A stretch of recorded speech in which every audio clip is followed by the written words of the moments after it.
but I had to willing to be confident when I said to somebody, I am an artist, I paint portraits.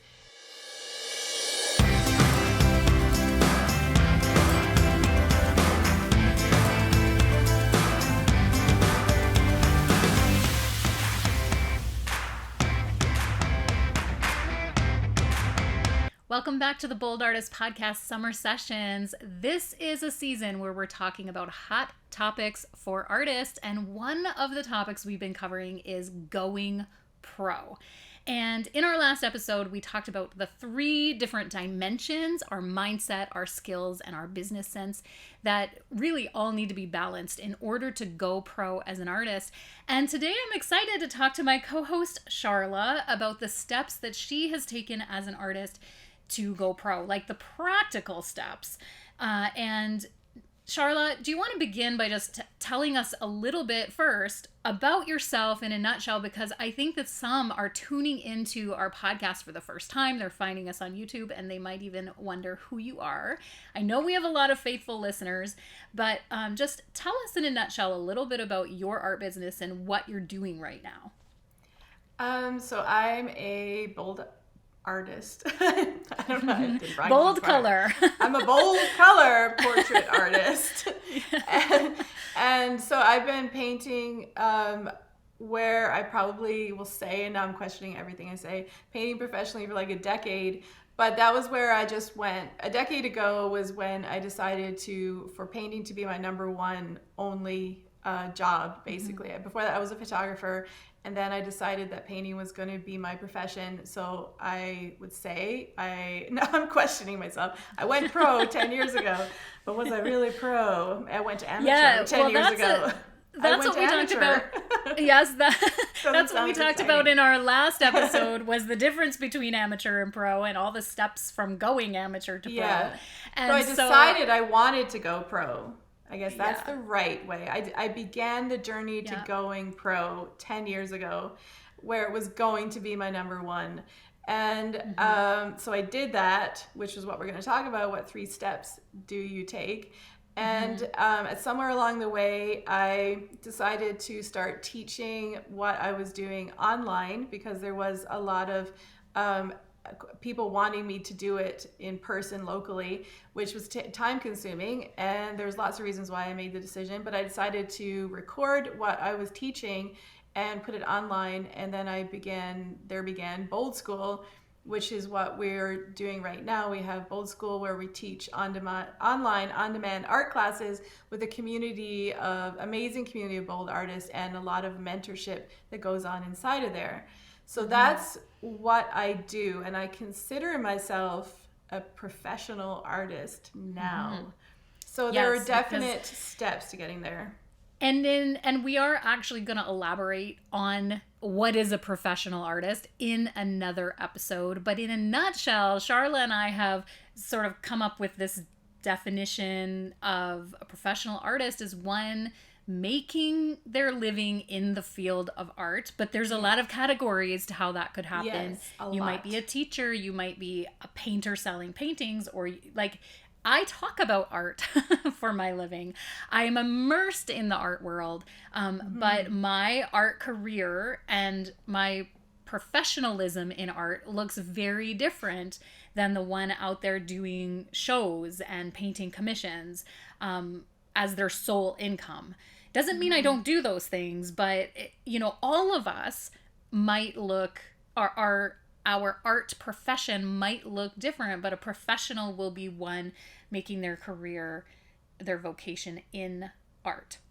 And so you do that, Charla. So you are a professional artist and you have a lot of wisdom to share on the steps it took, because really you made a decision which confirms what we talked about last week as like first needing your mindset to change. You need the mindset. You need to be able to trust yourself and go with your intuition. And then I don't want to give it away, but I know your first step on your way to being pro is Do you remember? Some paint. Buying some paint. which might also sound like honing your skills, because for me it might not sound like buying paint, but honing your skills, your artistic skills. No, it is. It's honing your skills. That is the first step. And in order to hone your skills, you have to own the products to that. So you have to buy paint. Honing your skills. And so I decided to go pro. I definitely, making that decision was a really big one for me, because I think, like many of us, it took me years and years of thinking that I could never just make money off of being a fine artist. I couldn't just paint and have that as a career. It was impossible. And one of the things I actually had people say to me when they're like, well, what are you going to do now? Because after I decided I was no longer going to be a wedding photographer, what are you going to do? I'm like, I'm going to paint. I'm going to do it full time. And they're like, paint what? And I was thinking subject matter, but they're like, you're going to paint houses? Like, I actually got that. You're going to paint houses? I'm like, where does that, do you even know me? Like, but people didn't really think of me as a fine artist. Like, they looked at me as maybe a working artist, but not a fine artist. So I had to make that decision, and I had to be confident in that decision, and I had to be willing to fight for it, I guess you could say, in a conversation, or not fight for it, but I had to willing to be confident when I said to somebody, I am an artist, I paint portraits, and they still look at me funny when I say that. So you have to have your mindset there. And then, because I hadn't been painting full time and we had just moved across the country, I actually had to go and buy the supplies. And I think it's a big, the part in first step of honing your skills there is actually buying professional supplies. Buy expensive paintbrushes and artist quality paint, so that when you paint, you know you're putting quality into your work, and this is exhibition level work. Now, there's a lot we could go in on that. It's not number one most important thing to do, but I think it's a big part of your mindset, is that you no longer have to buy cheap paint, or you no longer can buy cheap paint. We've been talking a lot in our pre-podcast discussions about the idea of going pro as an athlete. If you're going to be a professional athlete, one of the first things you're going to do is go buy expensive shoes, because you know they wear out really fast. If you don't have the right shoe, you get blisters. My son just started playing tennis a lot more than he was playing, and he had got these terrible blisters because he was playing tennis in the shoes he wore to school every day. So we had to go buy him a really expensive pair of runners because he's playing tennis a lot. It has to happen if you're going to go pro.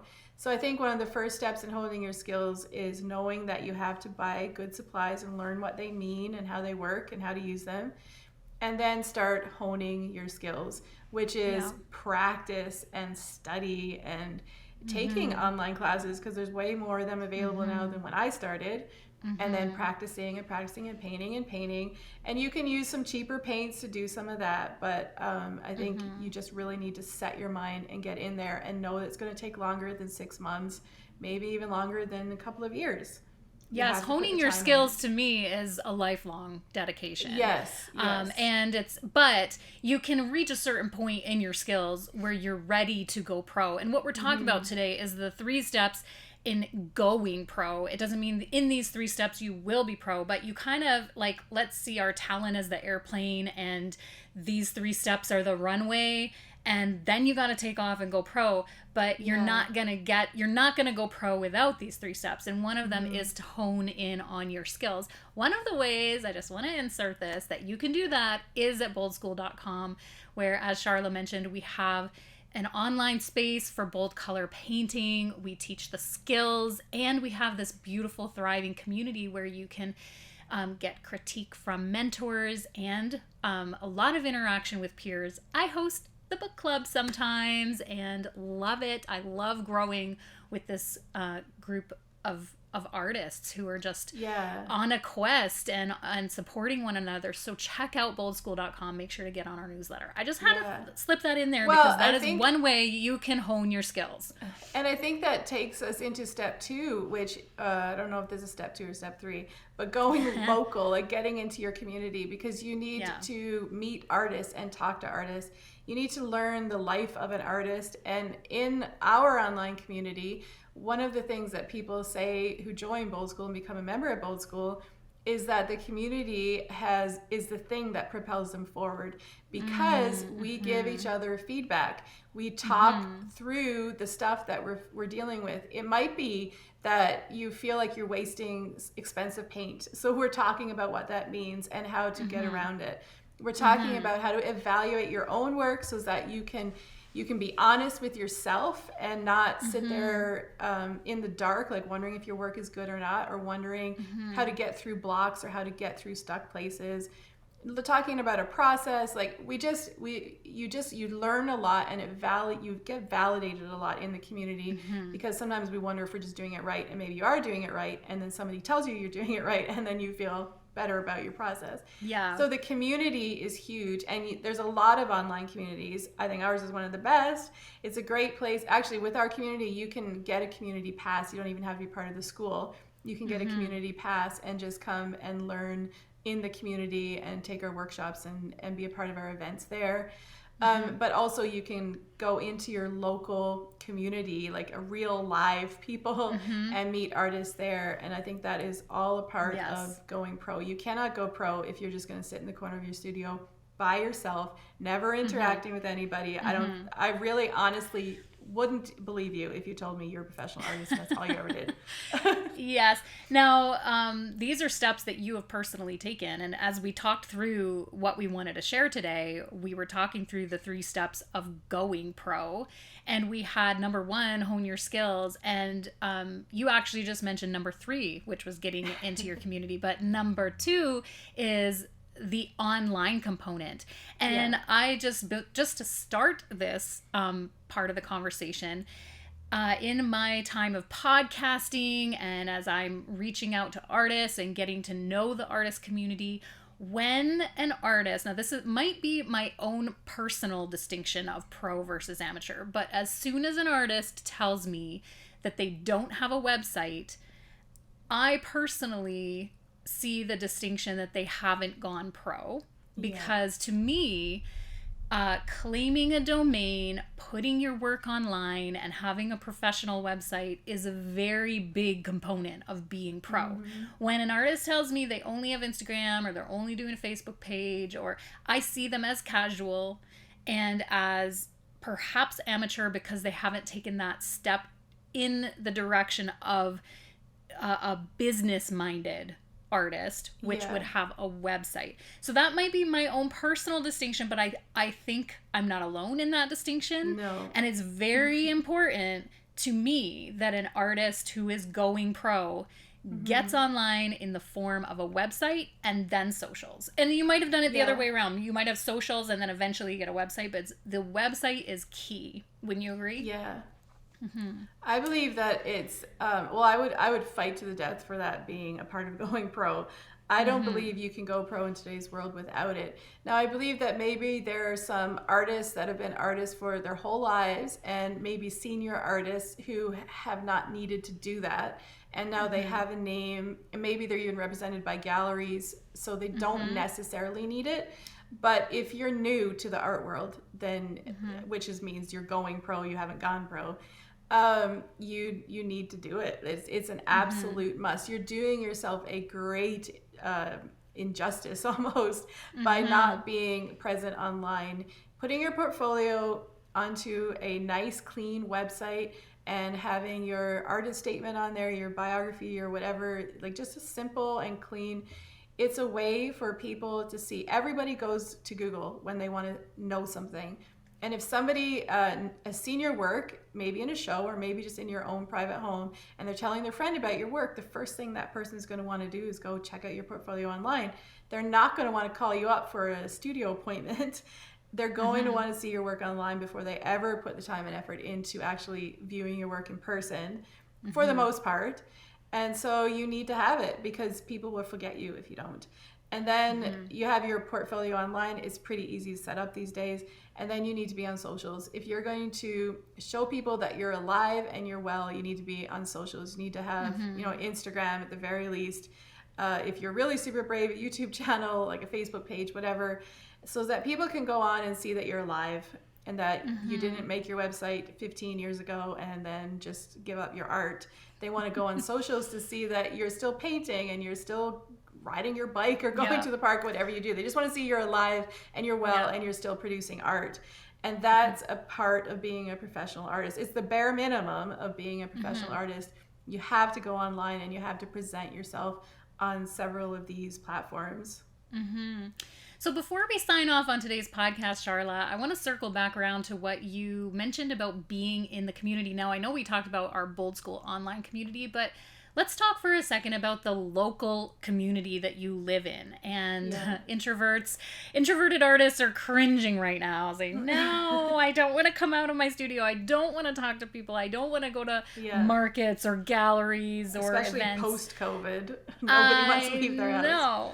And so, but if you have the opportunity to get involved in your local community, it is key, because the local community around you has the ability to help you get your name out into the world. The community rallies around you because they're proud of their local artists and they feel a connection, and I want to use the word ownership. Like, they feel that they own and foster this artist. I've seen it in my own town. We are proud lovers of the work of Adam Meikle. He was on one of our very early on podcasts of the Bold Artist podcast, and we've also interviewed several Kelowna artists that are from your area, Charla, Anita McComas and Jolene Mackey, and these are like Kelowna feels that they have claimed these amazing artists because they're out there in the community.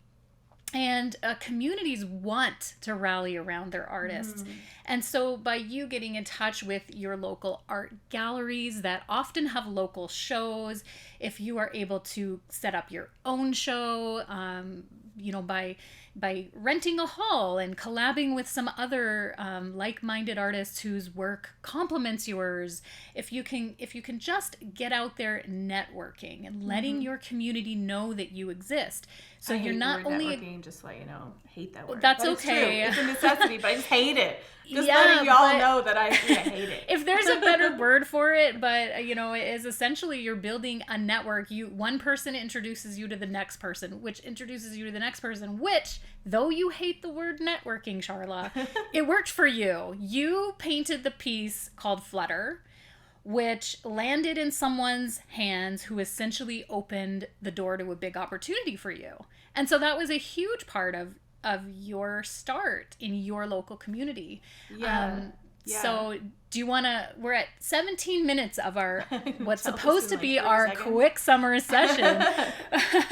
But what is the story? It's a big topic. It is. Do we want to save it for next week?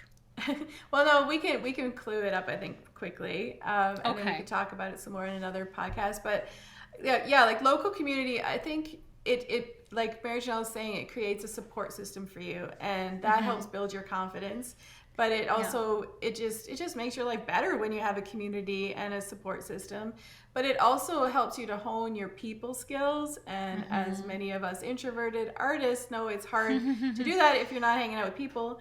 I think if we're going to be in the world and our art's going to make an impact and it's going to matter, we have to be able to communicate our art to the world, and getting out locally it's I also hate this term, a safe space to do it, because we love our local people. They're our tribe, they're our people, so we love being out there where it feels kind of safe. Going to the next big city, it's foreign, and you feel foreign when you get there. So this is a nice, easy step to take to get out into the world. I think we all kind of know there's different, it depends what you want to do, but if you want your art to go into galleries and you want to have solo shows, that normally happens in like a bigger city.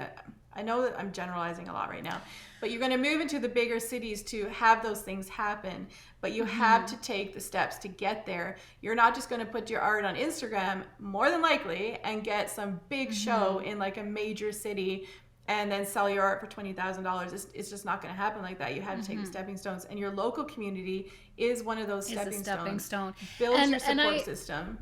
I did have a thought that followed what I shared about how important it is to get in the community and how they are your biggest supporters. But in the same breath that I say that, I have a caution that you don't want to stay in your own community too long, because they can also, I say this with the deepest respect, but can take an artist for granted and eventually feel like, oh, it's just so-and-so.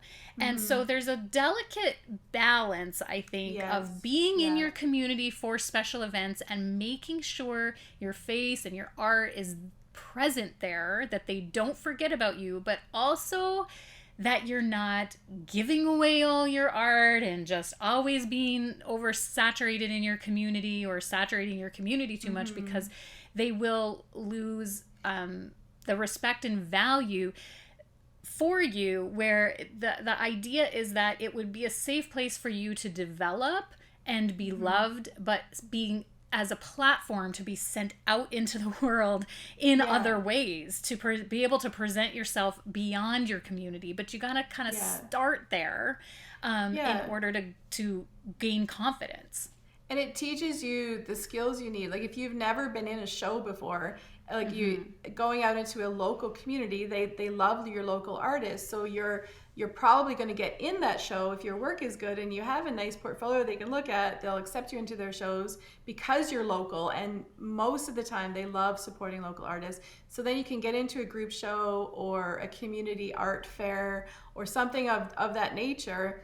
And then you learn what it takes to submit your work, to set up, what kind of production you need to set up in the different atmospheres. And then you get to talk to people and present your art, and you get to meet local art gallery owners and local collectors. Like all of that starts to happen, and you're honing your people skills. And then when you move to the next city where you feel more foreign and it's way scarier to do that, or you're moving into like a big art fair where a booth is like $5,000, you're ready for that, because you can't jump into one of those art fairs you've never done a fair before. You're going to waste your money because you're not even going to know how to set up for it or how to present yourself to the people who are walking through your booth.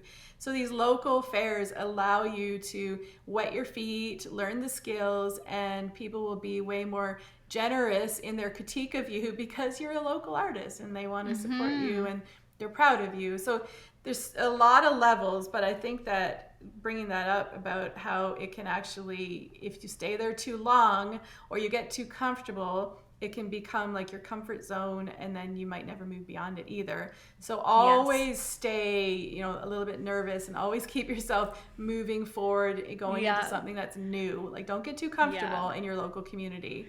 But it's it's one of the biggest, most important steps into becoming a professional artist is getting into your community. Yeah, my 17-year-old daughter calls it nervy when you're nervous. She's like, I'm a little nervy about that exam today. So here's a good piece of advice. Stay a little nervy, everyone. Yes, always. If you're a little nervy, you're moving forward. So just to wrap it up, the 3 steps of going pro that we've talked about today is honing your skills, getting online, for sure a website, and getting involved in your local community. Thank you so much for joining us today on the Bold Artist Podcast Summer Sessions. We're excited to see you online, whether that be Instagram on Bold School Inc., right here on YouTube on the Bold School channel. You can find us on audio apps. If you want to listen on podcast audio in your earbuds while you're working, you can find us on all audio apps. And don't forget to make sure you're on our newsletter. You can get on there at boldschool.com. Until next time, keep creating.